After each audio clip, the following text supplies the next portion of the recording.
Vamos ler aqui a palavra de Deus, o que está escrito no Evangelho de São João, um verso bem pequeno para a gente fazer a meditação da gente. Vamos ler. Digam assim comigo: façam tudo o que ele disser a vocês. Amém? Podemos assentar. Alguém muito importante fez essa recomendação. Amém? E eu quero nesta noite conversar com vocês e quero falar de algo extraordinário operado por Jesus. Amém? E eu quero dizer para vocês que esse versículo que nós acabamos de ler aí, quem falou foi Maria, a mãe de Jesus, que disse isso aí. Ela deu essa orientação depois que ela percebeu que ela estava atropelando o tempo. Quando você atropela o tempo, seja ele qual for, você se precipita, porque Deus, Ele sempre tem a hora certa para as coisas. Com respeito à vida da gente, nós não podemos chegar e atropelar o tempo de Deus na vida da gente. Porque todas as vezes que você atropela o tempo de Deus, inevitavelmente você entra em alguma situação que não é a situação que Deus estava preparando para você, e geralmente essas situações atropeladas no tempo, elas acabam trazendo determinados desconfortos e certas dificuldades para nós. Por esta razão, sábio e inteligente é esperar o tempo de Deus na vida da gente. Por que Deus tem um tempo para poder confirmar coisas? Porque nesse tempo Ele procura exatamente trabalhar na vida de todos nós. É no tempo de Deus que você é trabalhado, é no tempo de Deus que Deus realmente acaba, de alguma forma, melhorando você, de alguma maneira. E às vezes nós não entendemos esse tempo, nós ficamos simplesmente inquietos, afobados, apressados, querendo resolver as coisas de qualquer jeito, e nós entramos no pecado da precipitação, que diz a palavra que a precipitação é pecado, e geralmente esse pecado da precipitação só acontece exatamente quando nós simplesmente não nos submetemos ao tempo de Deus. É difícil você entender como é que Deus trabalha, porque geralmente todos nós vivemos no nosso tempo e achamos então que Deus vai trabalhar e agir na nossa vida dentro desse tempo que nós vivemos. Eu sempre tenho dito que o tempo nosso é um tempo diferente de Deus. Nós vivemos num tempo totalmente diferente, um tempo que é chamado de Cronos, é o nosso tempo. Esse tempo ele é medido dessa forma que por exemplo, é medido na volta em que a Terra dá em torno do Sol, que faz um ano, é medido no pôr do Sol, no surgimento da noite, que a gente determina por 24 horas. Esse tempo é chamado de Cronos, é o nosso tempo, o tempo da nossa dimensão, da nossa realidade. Mas a Bíblia diz que o tempo de Deus é diferente. O tempo de Deus é chamado de Kairos. É um tempo diferente do Cronos. É alguma coisa tão difícil de você poder compreender e assimilar esse tempo de Deus, que a própria Bíblia diz que Jesus Cristo falou que para Deus um dia é como 1000 anos é como um dia. Aí você para pensar, como é que um dia pode ser 1000 anos? Como é que você pode medir isso? Isso está dentro exatamente do tempo de Deus, que Jesus não explicou muito bem como mas que é o tempo de Deus. Imagine vocês que muitas vezes é no tempo que você é preparado, que você aprende a ter paciência, exatamente no ato de esperar, que você aprende a se livrar da precipitação. Provérbios, eu acho que é Provérbios 19:2, não sei, que diz que a precipitação é pecado, porque ela exatamente, com certeza, ela atropela esse tempo de Deus na vida da gente. As pessoas atropelam o tempo de Deus em muitas coisas. Tem gente que atropela esse tempo casando errado. Tem gente que atropela esse tempo tomando decisões erradas. Tem muita coisa, às vezes, que está diretamente ligado a atropelar esse tempo, que geralmente dá errado lá na frente, exatamente pelo tempo ser atropelado. Olha só o que diz aqui: não é bom proceder sem refletir, peca quem é precipitado, diz o Provérbios 19:2. Provando então que a precipitação altera totalmente o tempo de Deus. E era isso que Maria estava recomendando para nós. Ela falou então: fazei tudo o que Ele está mandando você fazer. Foi o que nós lemos aqui nesta noite. Por quê? Porque ela também procurou atropelar o tempo de Deus. E quando ela tentou atropelar esse tempo por precipitação, ela estava ansiosa, natural isso aí. E por conta dessa ansiedade que ela estava, por ver e se confirmar tudo aquilo que ela já estava ouvindo há mais de 30 anos, que ela ouviu falar sobre o seu filho, sobre o menino que nasceu. O anjo falou para ela que ele seria o Emanuel, Deus conosco, e durante 30 anos ele agiu e teve atitudes como uma pessoa normal, sem poderes, sem manifestações sobrenaturais, e ela sabia então que naquele dia ia se confirmar através das manifestações sobrenaturais quem ele realmente era. E ela estava ansiosa, querendo que todo mundo soubesse disso.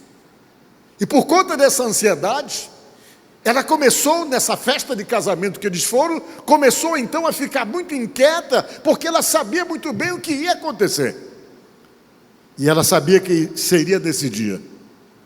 Jesus morava em Nazaré, e a sua família também morava em Nazaré. E eles foram convidados para uma festa de casamento. As festas de casamento demoravam 7 dias. Quem eram convidados para a festa de casamento eram os familiares e os amigos do noivo e da noiva. Essas pessoas que eram convidadas para o casamento, mas quem chegasse na festa participava da festa. E Jesus saiu da cidade dele junto com Maria para ir para Caná da Galileia, que era uma cidade vizinha, que fica a 20 quilômetros. Eles moravam em Nazaré e com certeza alguém era amigo do noivo ou da noiva ou amigo da família, e o certo é que Maria pegou Jesus e disse: vamos lá para a festa de casamento de alguém que o nome não é dado aqui na palavra de Deus. E Jesus foi para lá. Jesus já sabia o que ia acontecer, porque com certeza Maria tinha falado para ele. Maria com certeza disse: olha, hoje você vai perceber o poder sobrenatural que você tem. Por que eu digo isso para você?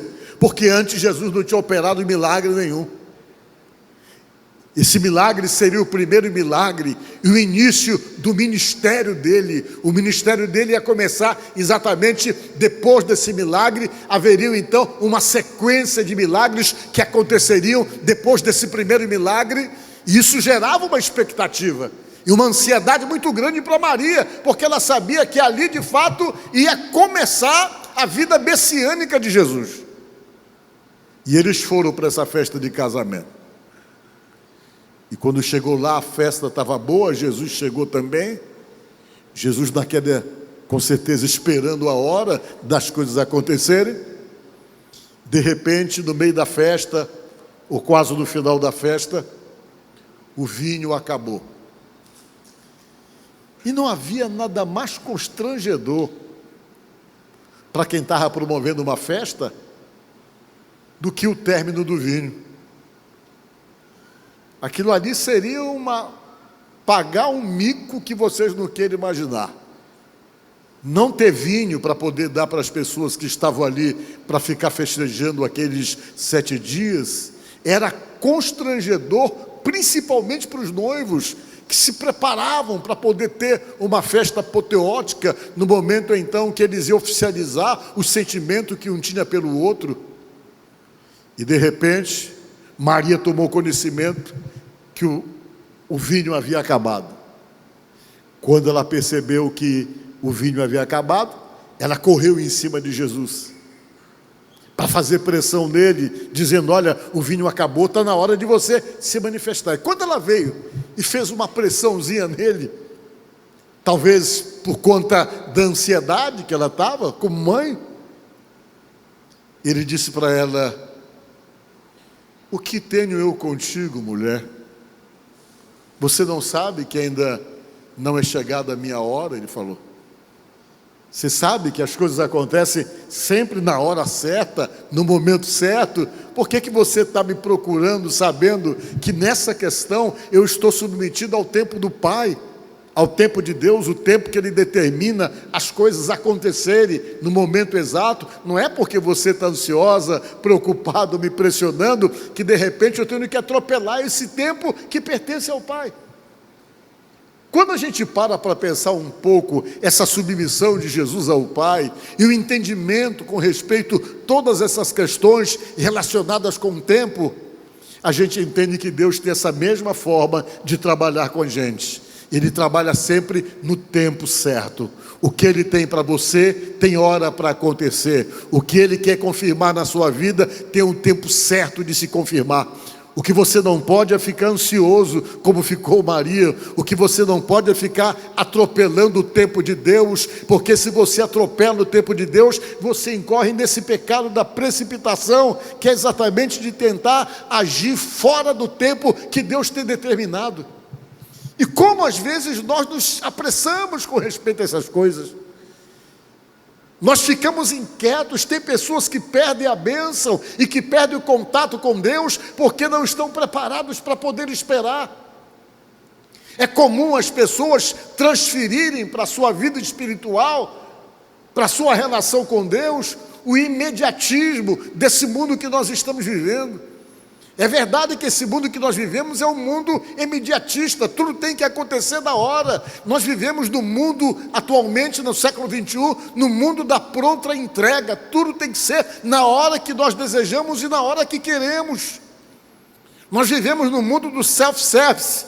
Tudo tem que estar muito à disposição, porque nós não temos tempo para esperar, nós não gostamos de esperar, nós somos capazes de desistir de qualquer coisa se demorar muito, porque nós temos o nosso tempo estabelecido. Nós não gostamos de esperar e queremos que as coisas aconteçam de uma forma imediata nas nossas vidas, e toda essa pressa, toda essa inquietação, às vezes é transferida exatamente para as nossas orações e para a nossa relação com Deus. Aí a coisa se atrapalha, porque muitas vezes Deus, para confirmar uma resposta tua ou confirmar uma bênção da tua vida, Ele tem que usar o tempo para poder trabalhar em você.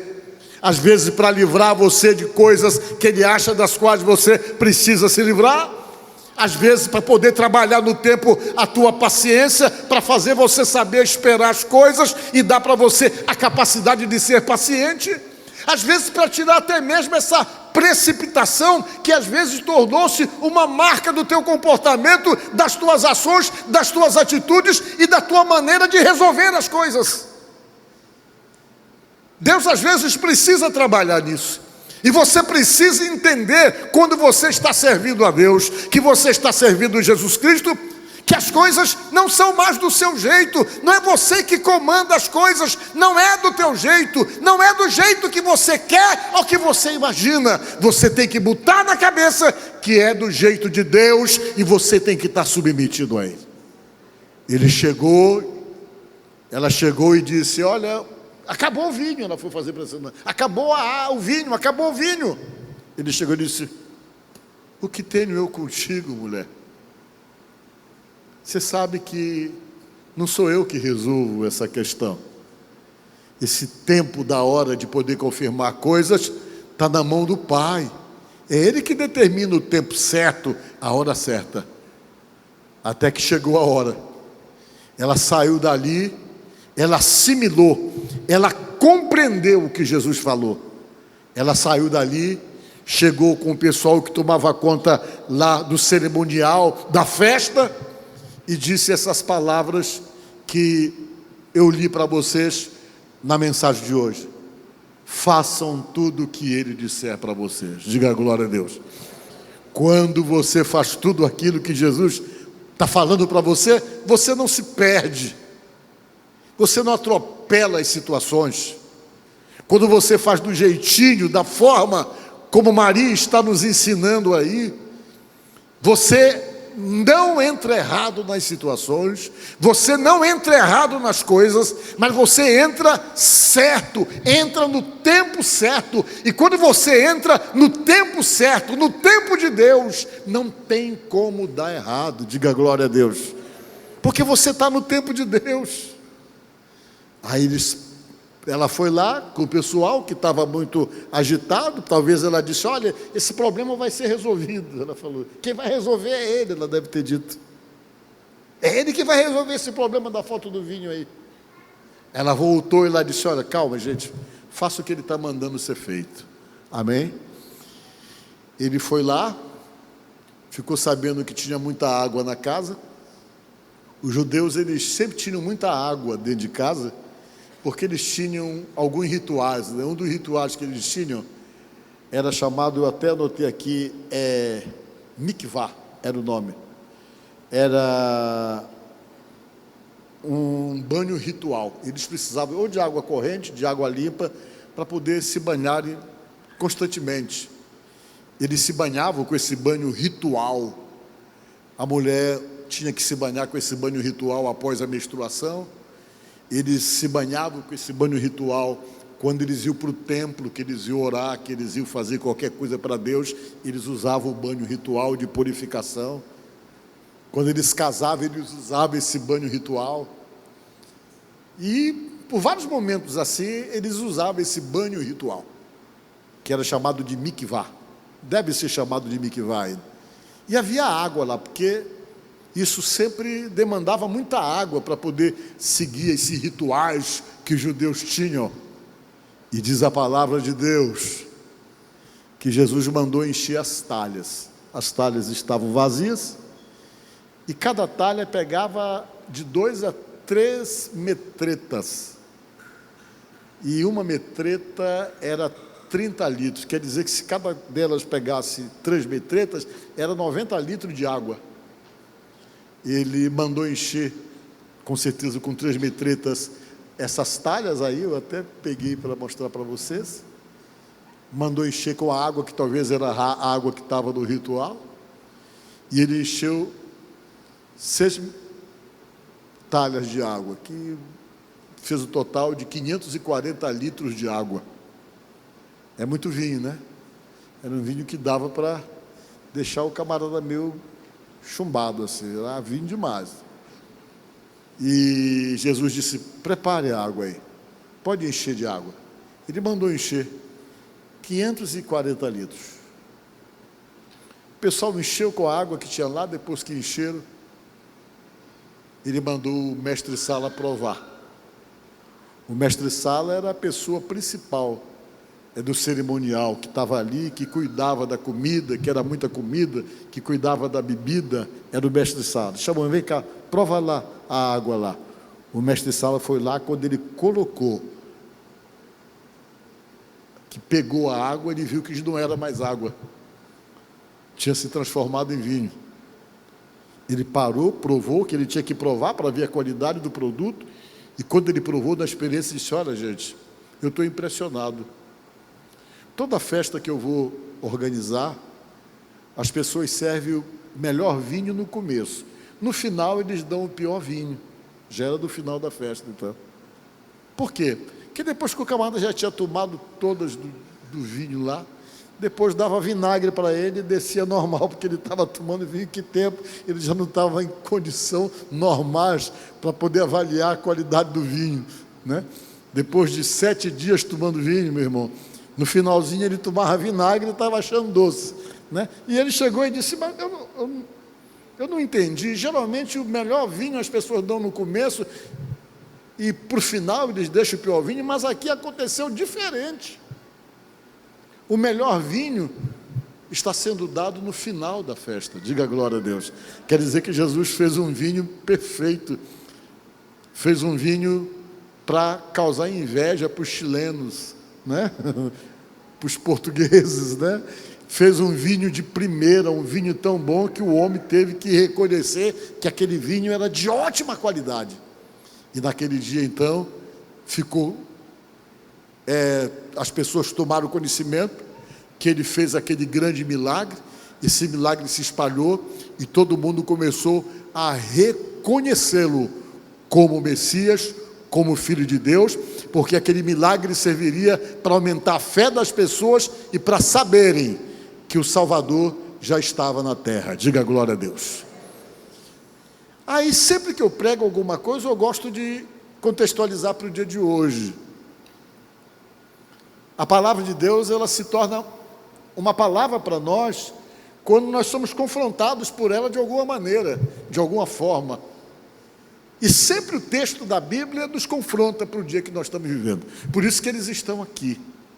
Estão aqui para serem falados, serem pregados, para confrontar você, para levar você a pensar, a se autoanalisar e a descobrir por que tantos sinais aconteciam, qual era a finalidade, por que ficaram registrados para que você entendesse, depois de 1000 anos, de 2000 anos, que é o caso hoje, depois de 3000 anos, se for necessário, você nem compreender que sempre nos acontecimentos de Jesus tem uma mensagem para você, tem alguma coisa para você compreender, para você entender qual é exatamente a finalidade de Deus.